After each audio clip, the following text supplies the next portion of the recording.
Yeah, I know the one that you're talking about. It's very forward. Okay, so then, Finn, I record a Cadillac riding cowboy. Cadillac riding cowboy. On the runway. Yeah. Gulfstream jet on the runway. I really feel this is gonna leave us with more questions than answers. It really seems. I didn't expect him to explain his method of all the things he could probably get down to explaining. I didn't think the method would be one of them.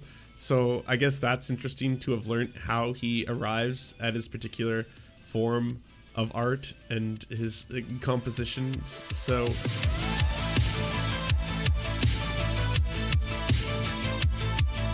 oh yeah, or the Ram Ranch one.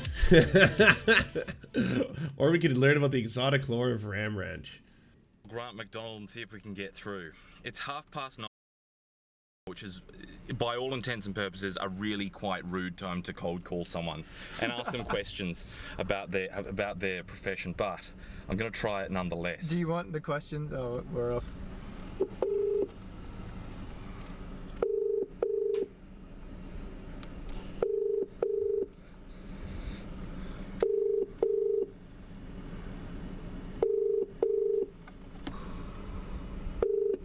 Macdonald Banker, hello?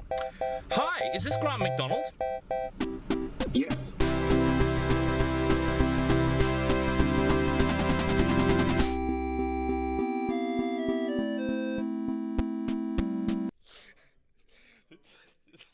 Back in 2017, my friend Jim contacted me with news of a new artist he'd found on Spotify. The artist's name was Grant Macdonald, and he billed himself as hard rock and country. To my surprise, I found out that he had over 1,000 songs and dozens of albums uploaded to Spotify and iTunes. So many of them are Ram Ranch. So many of them are just Ram Ranch spin-offs. And they're numbered. It's like Ram Ranch 654. It's like, how many times? I mean, don't get me wrong, funny bit, we all had a laugh, but like how many times can you recycle the same concept? All published after 2010. I had to find out more, so I started listening to his music.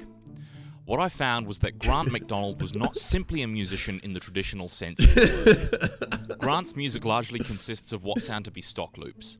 Some tracks are hard-hitting electronic grooves, while others are hard rock and metal beats with chugging electric guitars. I'm unclear on whether Grant performs these guitar tracks himself or not. Okay, my 2 cents, I think Ram Ranch, I think what he did, and this is the beauty, is he just found public domain and or copyright clear, because they sound to me very kind of like they sound like mass produced for early 90s catalogs of music, because back in the day, and this is really going to show my age, but if you were in video editing and stuff like that, and you wanted copyright clear music, you didn't just have the internet at your hands, okay? We didn't have this porn cube 24/7 running. So what you might have to do is you would buy these catalogs that they would have on CDs, compact discs, and you would go through all these songs, and they really sound like some of the old rock and roll, like hard metal number 27, and you take that and you have the rights to be able to republish it if you add a bit to it. So that's for the Ram Ranch. Or he makes it. Maybe his full-time job is making those. I don't know. However, I'm inclined to believe that the entirety of the performances are simply stock loops from a cheap stock library, arranged in the DAW and structured to fit his needs. Musical styles range from hard-hitting EDM to heavy rock and metal, funk rock, country and western. The real kicker on these tracks is the vocals and the lyrics. You see, Grant Macdonald fits firmly in the genre of spoken word erotic gay music. His most popular track, Ram Ranch, largely features a single lyrical theme that is introduced and then elaborated. Yes. 18 naked cowboys in the showers at Ram Ranch. Big herd throbbing and so on and so forth. Now you have a general sense of what Grant Macdonald likes to write about. Nearly every single one of his tunes features this exact topic. In fact, some songs have exactly the same lyrics as other songs, sometimes reperformed or shuffled around in order, but often just directly copied and pasted from track to track. Presumably, Grant intends this music to actually be erotic. The samples of gay porn in the background of several tracks seem to support this notion. Each lyric is recorded onto the track through a microphone of notably lower... Oh shit, is that TOS? Would I get in trouble? Can you listen to porn? Probably not. I would assume not. What if it's music? What if it's art? You know what they say about the difference between art and pornography? You can't really express it, but you'll know when you see it. Or in this case, hear it. I would still contend that Ram Ranch, the song, doesn't fall under the category of eroticism. I would say it's more, let's say, performative social experiences. But yeah, that'll offer all the coverage I need. Quality than anything else on the track, potentially a gaming headset of some description, giving the audible plosives and occasional vocal clipping. The range of vocab with which Grant uses to express himself, while initially colourful, ends up being quite derivative. Grant has several key phrases that he uses to build songs, and a handful of different characters that feature in the lyrics, generally performing some explicit act of gay sex. What I've attempted to do in the following section is summarise the recurring topics and phrases in Grant Macdonald's songs. His lyrics will often be directed to one of three characters. Sean, as referenced in Sean's Big Cum, Gavin Newsom, as referenced in Gavin Newsom, and most perplexingly, Prince Harry, as referenced in Prince Harry's 12-inch. Hell yeah. It's worth noting that Hell yeah. It's worth noting that it's unclear if the measurement of Prince Harry's penis is taken from some factual document or source, or simply an invention or estimation by Macdonald. Either way, these three men were evidently alluring enough to warrant dozens, if not hundreds, of individual songs. See, this is so weird. Like, I don't understand what the, like, why them? Why them? And it would be one thing, it was just like, well, you know, he just randomly takes famous people and then kind of tries to incorporate them into his art. But it's the same three over and over and over, and just fixating on their bulging, enormous cocks and talking and singing about that. I should be clear. These are songs, after all. Songs about them. While the sheer amount of published work was jaw-dropping in itself, no pun intended. That is daunting. That's daunting to see someone's catalog and be like, "Oh, you're a musician." It's like, well, yes. And I was like, "Oh, do you have any albums, EPs? How many songs have you written?" Well, it's like, well, I do have quite an extensive catalog. It's mostly available online. There's over 1,000 titles. 1,000. Wow, you have over 1,000 songs. You're what most people would call prolific. Like, you make a lot of this. It's you have a calling. It's like, oh yes, no, definitely. I have what you may call a few muses, and I find they work through me. The plot thickened, no pun intended, when I listened through a decent-sized example of the music. Each song seems to contain some assembling of a few base elements off of which Grant builds lyrics. He is like Viper, true. Fact, Viper does have a large catalog. Any random song from Macdonald's body of work, skip to a random part of the song, and expect to hear one of the following phrases. Big, hard, throbbing cock. Yes. Deep, suck it, or nearly always repeated 3 times. Fuck yeah. Wanting on your... Okay, all right, theory. Maybe it's an incantation. Maybe that's it. Maybe the idea is that if he keeps reproducing this very specific set of things, they will manifest themselves and actually happen. And in which case, God bless. Like, you keep chasing that dream. I'd say eventually you'll get there. Spread your there and audible samples of gay porn sprinkled throughout the song. So on and so forth. Viewers can draw their own conclusions about this content. Initially, I was simply under the impression that Grant Macdonald was simply a spoken word homoerotic sampling artist looking to make his way in the world. But further research revealed a backstory more intricate than anything I could have possibly imagined. You see, information on Grant Macdonald's history proved significantly difficult to find. There was no Wikipedia page, no Discogs page, no anonymous website, no live performance videos. I could not even find a single candid image of the man. To this day, an unconfirmed headshot is all that is available, sourced from an IMDb page that only added to the madness, stating that he studied drama at UCLA while appearing in Hollywood film productions. I could not find any of the Hollywood films in which Macdonald featured. However, I did find a large number of personal films that he reported. Why would someone do a video like this? Like, why did we go to the moon? You know? Why have we grown meat in tubes? Synthetic meat, if you will. Because we can and must. It's to further human consciousness, the very understanding of our raison d'être. Why do we exist? This seeks to answer those questions. and also talk about huge throbbing cocks. He produced and directed, all of which featuring his music extensively. Many of these were presumably gay pornographic films, while others covered another subject entirely, one I will return to later in this video. Due to the difficulty in obtaining personal information or backstory on Grant Macdonald, I realised that my research was going to have to be more fragmentary in nature. Okay. I chanced upon a few old interviews from 2018, including an extremely informative 40-minute interview from a YouTuber calling himself Mike Hunt. In this interview, Grant expounded on some of his musical influence. It's all so juvenile. Like, don't get me wrong. This is actually one of those great moments in history where something has been made funny twice for different reasons. Like, we've got layers within layers, you know? Like, the original idea behind this and why I would have found this absolutely hilarious back in the day is, again, because it's super juvenile. And if you're, like, in high school, it's just like, the dudes suck each other's cocks. Yeah, that's funny. Gay people funny, blah. And that would have been, like, the whole reason you find it hilarious. Time has gone on. We've matured. And we've also, let's just say, grown some appreciation for the finer things in life and the finer penises as well as time has gone on. But not just that. There is the whole trucker rally, and this also being used as a weapon to fight fascism, which has become quite effective at, whether it happens to be alt-righters who are in trucker rallies or just people who are groypers online. Whenever anyone is getting a little too fash, just blasting them in the face and sometimes chest with some Ram Ranch, I think is incredibly appropriate, is amazing. And now we've gone as far as learning that the actual history of this, I mean, there is some lore. There's layers within layers here. Truly is a beautiful thing. Citing Tool as a main influence on the song Sean Loves Sucking Black Cocks. Really can hear it. Outside of musical influences, however, Grant's backstory became all the more interesting after the Mike Hunt interview. The exact events I'm about to recount are pieced together from fuzzy and unreliable details. However, I feel a larger picture of intrigue is painted simply through analysis. Okay. Apparently, Grant Macdonald was an investment banker in the 70s and 80s with a company called Macdonald Bank.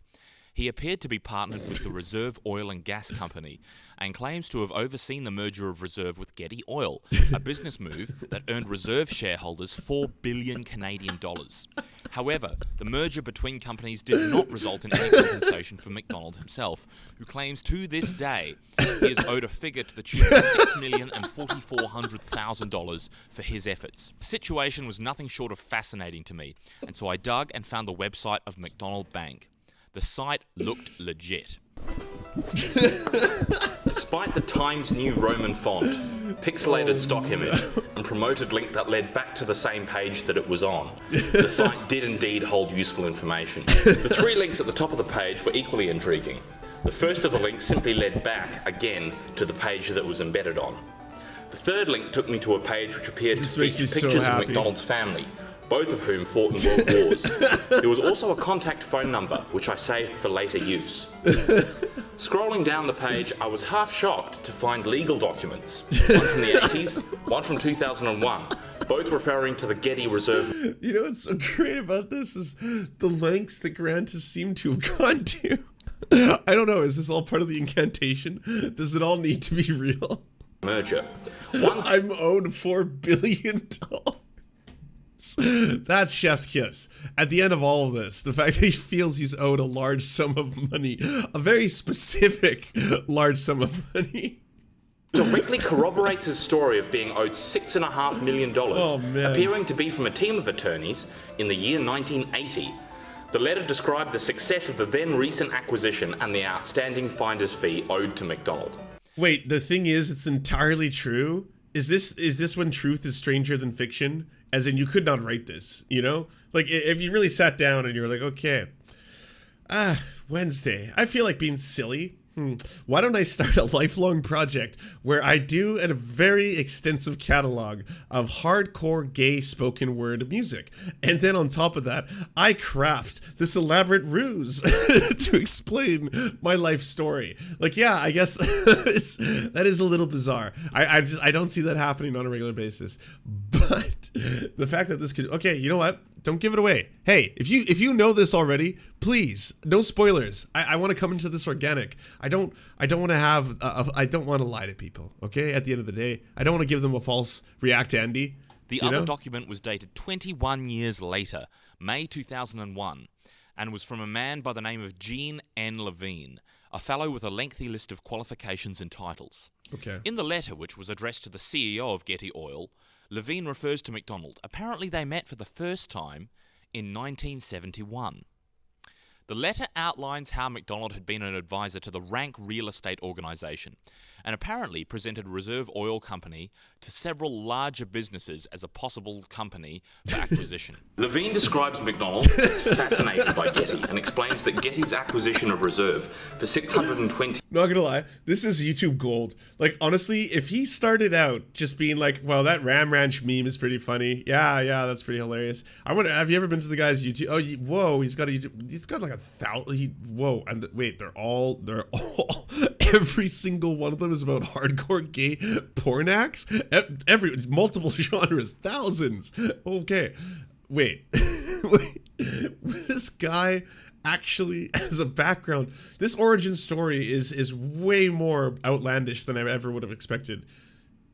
$947,000 increased the value of Getty Oil from $6.5 billion to $10 billion, subsequently corroborating the $4 billion figure with an error margin of apparently $500 million. The second link on Macdonald's website, it took me to an Amazon page where Grant Macdonald was selling what appeared to be a hardcover book detailing the situation with the Reserve Getty acquisition. The book was available for an asking price of 150 Australian dollars. Whoa. Okay, sorry, I don't know what the conversion rate is here. I got to figure this out for science, okay? Because we need to know if this is more expensive than Caleb Maupin's anti-Semitic book. Caleb Maupin's anti-Semitic book is $100 US, or was. The only copy, I guess, got sold or he took it down.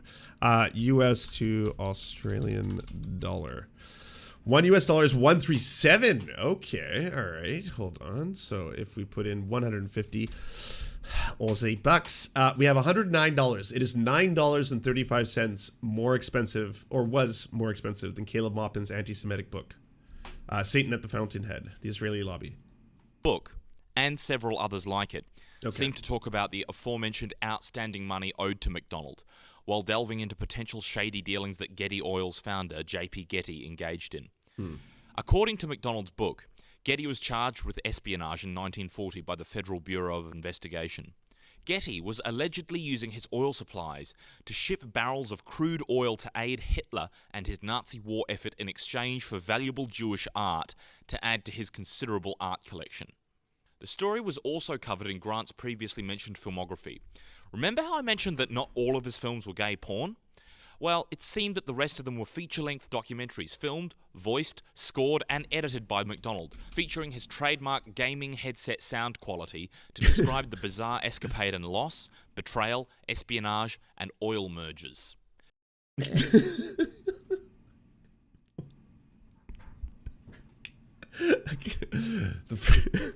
Excuse me, sorry.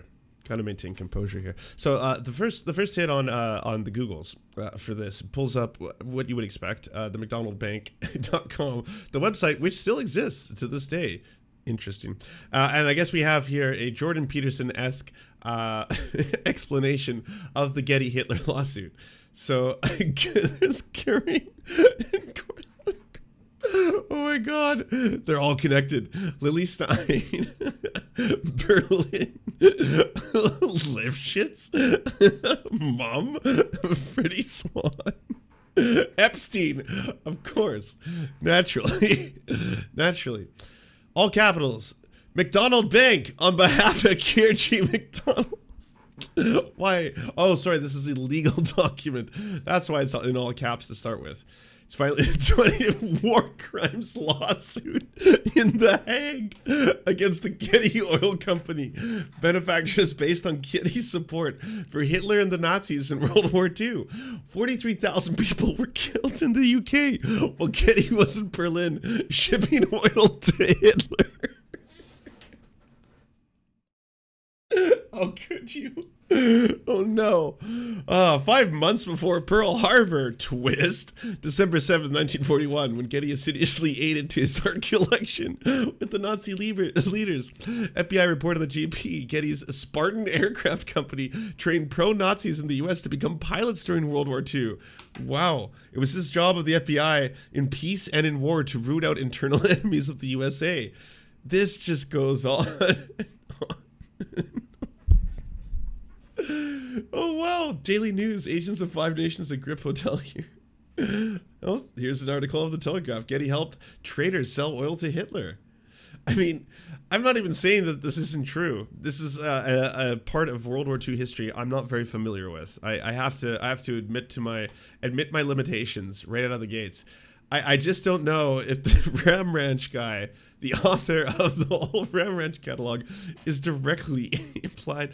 Well, I guess I don't want to give away the ending. It seems someone's already done the research. Description for the film, along with the blurb from his book, appeared to be lyrics from one of his songs. This is true. Lo and behold, there was indeed a Grant Macdonald song with the title $4 billion. The lyrics for the song went on to describe. Yeah. Well, No. I'm not denying that any of that is true.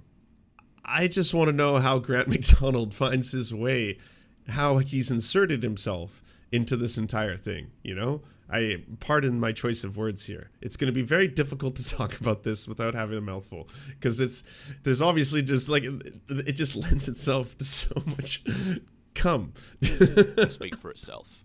I put the reserve merger together in Wall Street, and that was no small feat.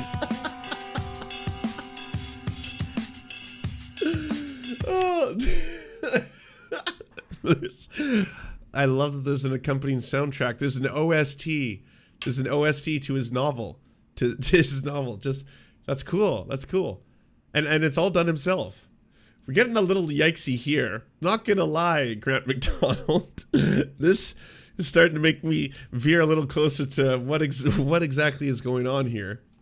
I saw Getty Oil acquired reserve. By the way, why are you like?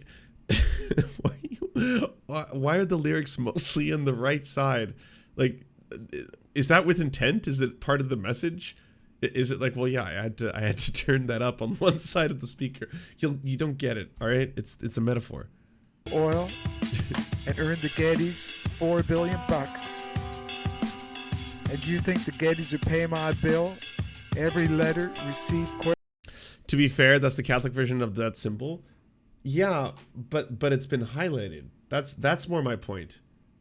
I know that if you just took this on its own and just were like, oh, here's some United States currency, I'd be like, yeah, but in the US one, at least as far as I've seen, it's not like I'm gonna take a little Sharpie and draw that out just so you're well aware of what I want to highlight. It is shrill.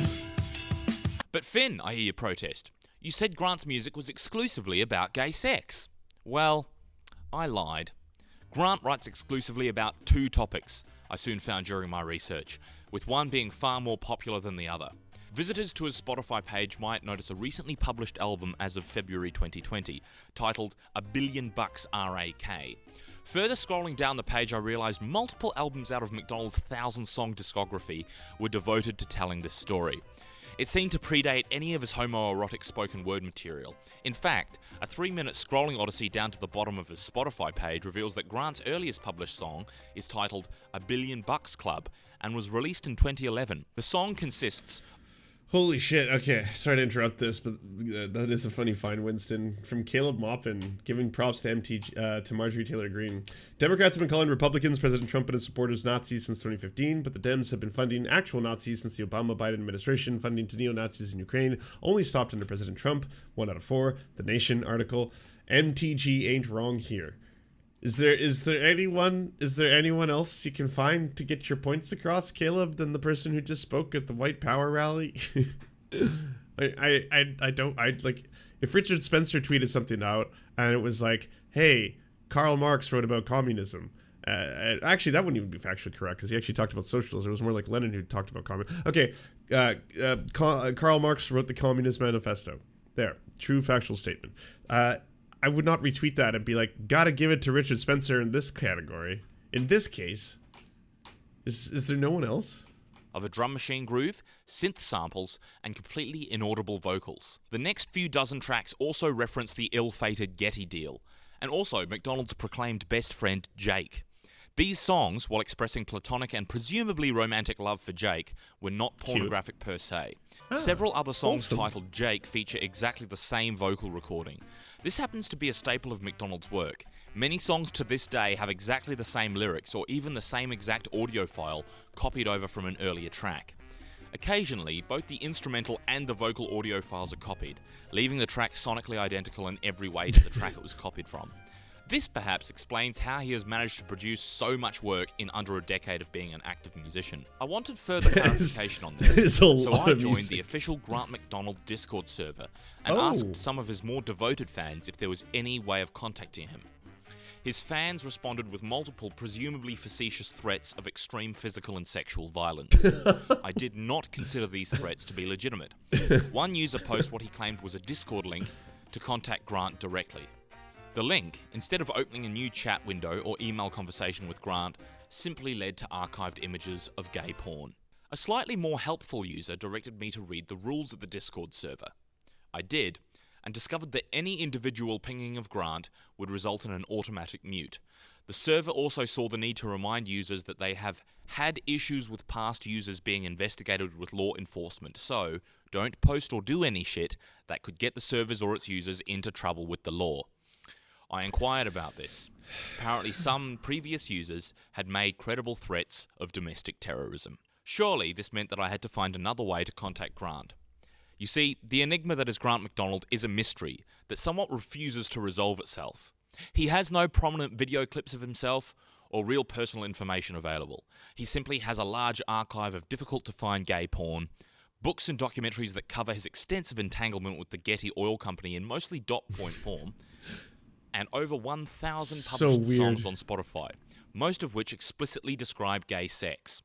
I racked my brain for some kind of satisfying literary connection that would allow me to finally bridge the thematic gap between Grant's exploits as an investment banker and his gay sex stuff. However, I could find nothing. There is no obvious way to wrap up the life saga of a man whose online works first time on your stream, love your work. Oh, thanks, Satellite of Love. I appreciate it. Grant Macdonald will simply remain a hard-working investment banker whose story spans decades and who loves cowboy cocks. Wait, really?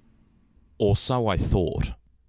So as it turns out, that's not the end of the story. I wish I had a huge thing that could answer all your questions, but I don't. Just a small addendum. Looking through the Wayback Machine at Grant's website, I found several very interesting things. One of which was long-form prose that seemed to have been ghost-written for him, detailing in first-person perspective the Getty/Reserve oil merger. But even more intriguing was the presence of a home address and phone number for Grant Macdonald, which is available on his current website as well. Now, we couldn't get through to it when he tried the other day, but lo and behold, my Canadian co-worker, who wishes to remain anonymous, happens to have family living in the same apartment block as Grant Macdonald. So, tell us about this apartment complex that Grant lives in. So, it's a pretty nice high-rise apartment complex in Toronto. And it overlooks the lake shore, which is a pretty nice view if you have money for it. And depending on which side your apartment faces, you also can face the CN Tower. Oh yeah, that's gonna be the ultimate twist. It was me all along. Tower. So all around, really nice apartment, and he definitely needs money to stay there. I've got an aunt, an uncle, a cousin, and a friend who lives there. So he's wealthy. Which is quite the coincidence, but they are all quite well off. Range of doctors, dentists, stuff like that. So Grant evidently does have money. This all corroborates his story of being an investment banker, but one thing I must say is that using my friend's international calling, we decided to cold call Grant. We'll see if it works. I should have thought up some interview questions before, because as it stands, I kind of feel like I understand the entire Grant Macdonald scenario. But the one thing I do want to know is how exactly did he go from investment banking to cowboy cocks? I want to know that, and today we may find out. Macdonald Banker, hello? Hi, is this Grant Macdonald? Yes. Hi, Grant. My name's Finn Taylor. I'm a journalist from Australia, and I was just making a short write-up on you and the whole Macdonald Bank Getty Reserve oil merger fiasco. Do you have 5 minutes for me to ask you a couple of questions? Did you say you're Egan? Egan, my name is Finn. Okay, Finn. No, there was an Egan earlier today on Reddit posted several documents from the FTC during the Texaco Getty takeover that actually were affiliated with the Getty Reserve deal. Okay, so I put the Getty Reserve deal together, Getty Reserve Oil and Gas takeover on Wall Street. I brought in the initial bidder, Denison Mines, and shucks dang, the Getty Oil Company just gave me the center finger, like it told me, who the fuck are you, Yeah, well, I was then after Texaco took over Getty Oil, the market value increase basically earned them beyond $4 billion. So I, been to London, up into Buckinghamshire where John Paul. Yeah, this is definitely Grant Macdonald, the voice. Deliver my bill. I've been into Gordon Getty's mansion in San Francisco as an investment banker, but Jesus Christ. Finn. Yes. But Finn, ultimately, it opened the door for my music. I recorded $1 billion. I earned the Gettys $1 billion. The way they treat me, it really sucks. Yeah, and at the end, it was, the Getty Museum sits atop Malibu while the corpses of World War II scream, J.P. Getty, we know you. So it opened the door for my music, Finn. I see. I actually had a question regarding that. I was wondering... This is the last place I would have expected. Like, I thought it was just someone doing it as a meme this whole time.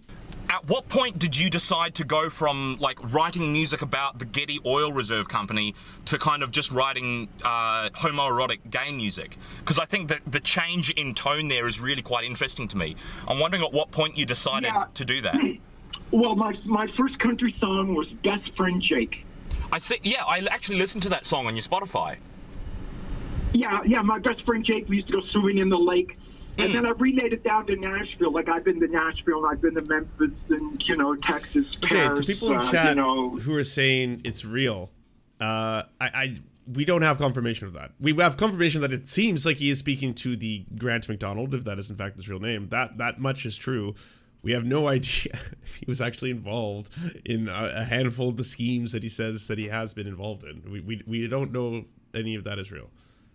London many times, up into Scotland. But the fact is, so I sent it down to Nashville radio stations, and they wouldn't play it because it was about two guys. Homophobic fucking Nashville. Nashville, it's not much wonder Taylor Swift got the hell out of town because they're all fucking crazy there. Religious lunatics, Finn. No, that does make a lot of sense. I've always kind of imagined, music recording in the deep south of America to not be particularly friendly to gay people. Oh, for fucking sure. Nashville fucking sucks, but they would take some money to donate to their church. So if you ever saw a way that, these crooked, radio stations survive, it's by manipulating the industry with shucks, I just like to thank the Lord Jesus Christ, fuck, you see more goddamn crosses drug around. And this is a very, open conversation for the first time you've ever talked to someone in your life. Nashville. So they wouldn't play Best Friend Jake, so then I did the Lonesome Boy in Tennessee. And so from there, did you just kind of procedurally decide to make the music more and more gay in response to that? Yeah, absolutely. So I did Lonesome Boy in Tennessee, hoping one day to be as great as Brad Paisley and Dolly. And the cover of the guy in the red and white, bicycle outfit with the big hard cock, Finn? Yeah, I know the one that you're talking about. It's very forward. Okay, so then, Finn, I recorded Cadillac Riding Cowboy. Cadillac Riding Cowboy. On the runway. Yeah. Gulfstream jet on the runway. I really feel this is gonna leave us with more questions than answers. It really seems. I didn't expect him to explain his method of all the things he could probably get down to explaining. I didn't think the method would be one of them. So I guess that's interesting to have learned how he arrives at his particular form of art and his compositions. So, but I have no idea about any of the other shit. Wait, this is where we want to go. Previs and tractor trailers in tow. And I basically told Nashville where to go. And I took... You know what is nice about all this? And the last thing I would have ever expected? It's not a joke. He hasn't made over 1,000 hardcore gay porn songs as humor. He is genuine. That was probably one of the least things I was expecting to learn. I don't know if any of this is real. I have no idea. Like, he could just believe his own delusions of grandeur that he's owed $4 billion because of this deal that fell through with Hitler and Getty Oil. I don't know how much of that is real, but I now am kind of convinced that this is what he considers to be his music career. He has enough money that he never needs to really worry about whether or not he makes a lot of sales. He can just collect it kind of as, like, you know, as a side gig, if you will. Just that. A piece of paper, Finn, Yeah. and started writing 18 naked cowboys in the showers at Ram Ranch. I see. Oh, are you the same person from yesterday, by the way? Debate has zero soy. Well, you are soying yourself in the face. By the way, I messaged your master. I spoke. I sent him a DM, and there was no response. There was absolutely no response. So what the fuck is that? What does that mean? Am I the ghost of the alley or whatever the fuck? I'll see. Damn. Right, that explains it. Also, can I say this if you are still hate watching me? Like, why are you losing your shit online? It's not for a cause. It's for a fucking streamer.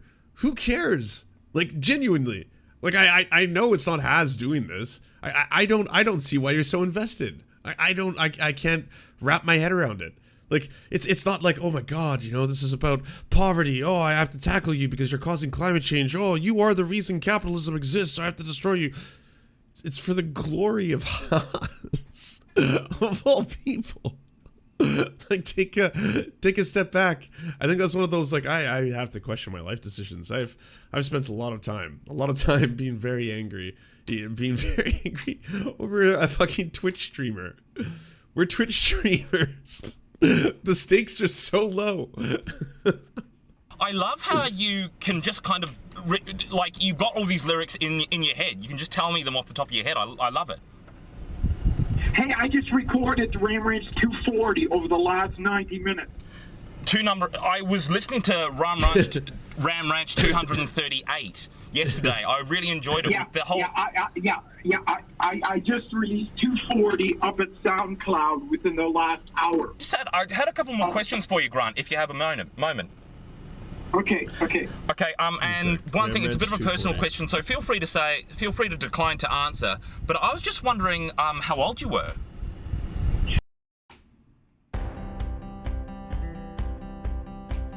Yo, what do I see? In Dallas, Texas at Ram Ranch?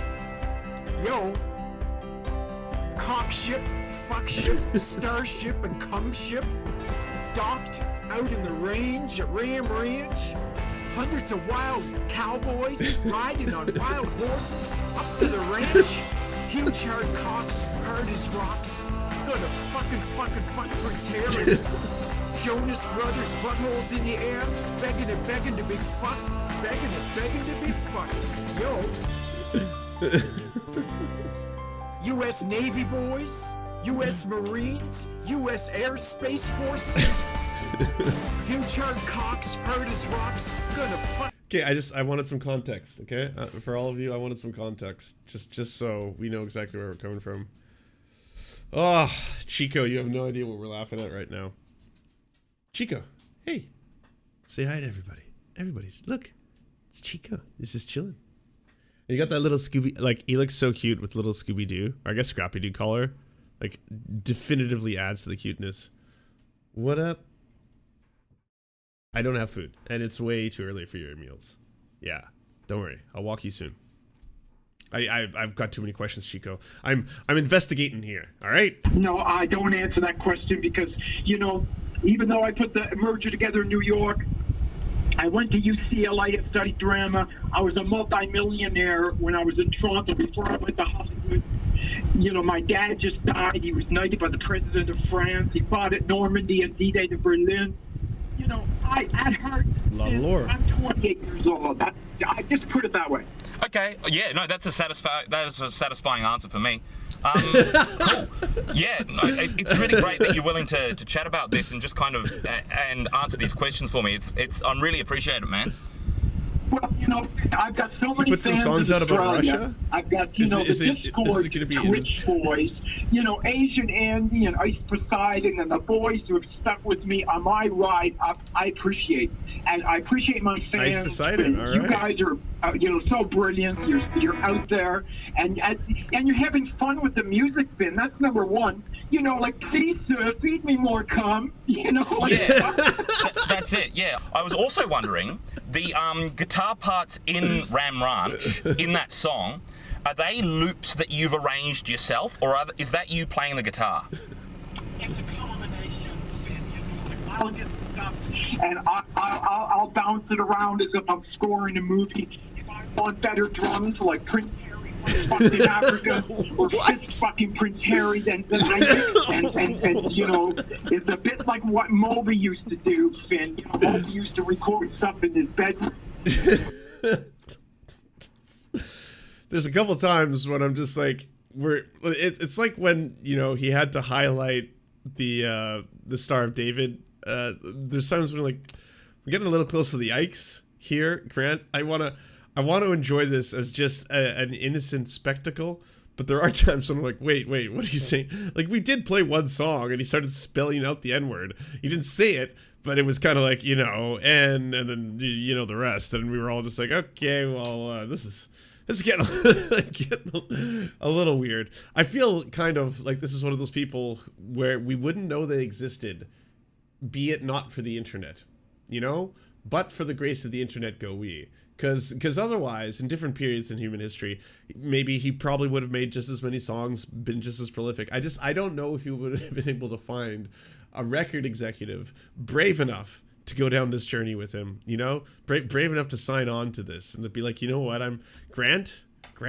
I am ready to take this journey with you. Together we will change the world. And now you can actually score music as if you're doing a movie, and that's basically the way I do it. Yeah, so I'm just thrilled. With modern recording technology, it makes it so easy as well. Exactly, but ultimately, Finn, I wrote my lyrics today for 240. I, have got the cock ship and the fuck ship and the starship and, the fucking, what's happening. Yes. So ultimately, Finn, I'm just honored to be able to have a creative project out there, I'm a member of actor, and I've worked in lots of movies in Hollywood and Toronto, and I just got to the point that there's so much violence, like CSI crap, and I just wanted to do a project, particularly after being involved in the Getty Hitler period. Yeah, particularly. I was reading about the whole Hitler thing. That was absolutely insane. Yeah, so John Paul Getty's got that FBI file for espionage, bringing Nazis into New York City, shipping oil to Hitler for his paintings, his Rembrandt and Gainsborough. So I want to say I think that perhaps he read those articles and somehow has crafted a world where he believes that he was a part of it. I don't know, or maybe he is. I have no evidence in either direction. And how that all relates to his vast accrued wealth that allows him to have this prolific musical career. I just basically wanted to open a new chapter, so it became Ram Ranch. It seems what an incredible positive, tale, Grant. I'm going to have to head off very shortly, but I do have one final question for you. Sure. Do you mind if I use some parts of this interview recorded in a video that I'm currently making? Go for it all the way. I'm honored by my fans, man.